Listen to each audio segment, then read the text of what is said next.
आज एक बहुत ही जरूरी मुद्दे पर बात करते हैं जो हम सब वोटर्स से जुड़ा हुआ है।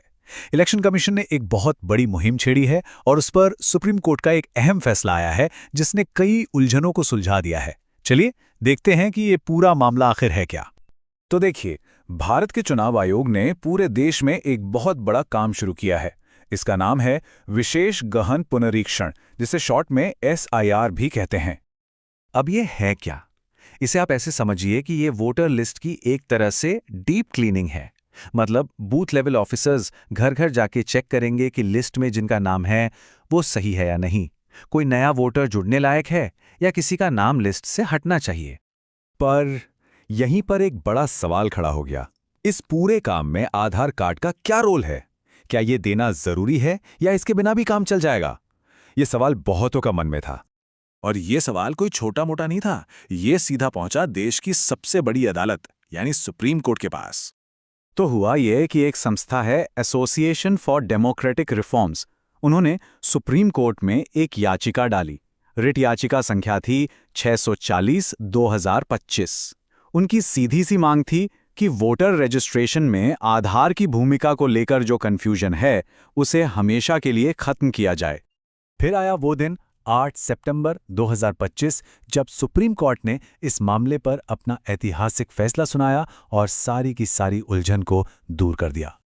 अदालत ने बिल्कुल दो टूक शब्दों में कहा कि देखिए, आधार कार्ड किसी भी हालत में नागरिकता का सबूत नहीं है और इसीलिए इसे नागरिकता साबित करने के लिए इस्तेमाल नहीं किया जा सकता। बात खत्म।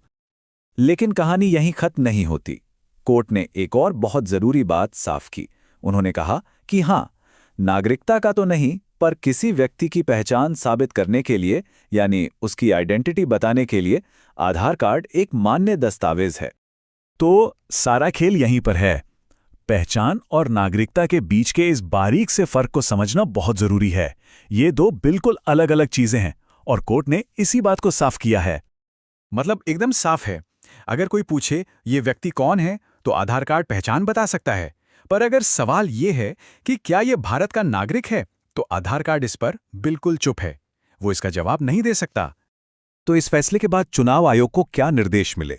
उन्हें कहा गया कि ठीक है, आप वोटर लिस्ट के काम के लिए आधार कार्ड को पहचान के प्रूफ के तौर पर ले सकते हैं, पर यह सिर्फ एक ऑप्शन होगा। ये उन 12 डॉक्यूमेंट्स में से एक है जिन्हें आप इस्तेमाल कर सकते हैं। तो इस पूरे कानूनी दांव पेच का, इस बड़े फैसले का हम जैसे आम लोगों के लिए क्या मतलब है? जब बूथ लेवल ऑफिसर यानी BLO आपके दरवाजे पर आएंगे तब आपको क्या करना है? देखिए, प्रोसेस बहुत सिंपल रहने वाला है। BLO आपके घर आएंगे, डिटेल्स वेरीफाई करेंगे। अगर वो पहचान के लिए कोई डॉक्यूमेंट मांगते हैं तो आप आधार कार्ड दिखा सकते हैं, लेकिन ये आपकी मर्जी पर है, ये कोई मजबूरी नहीं है। दूसरे प्रूफ भी उतने ही मान्य हैं।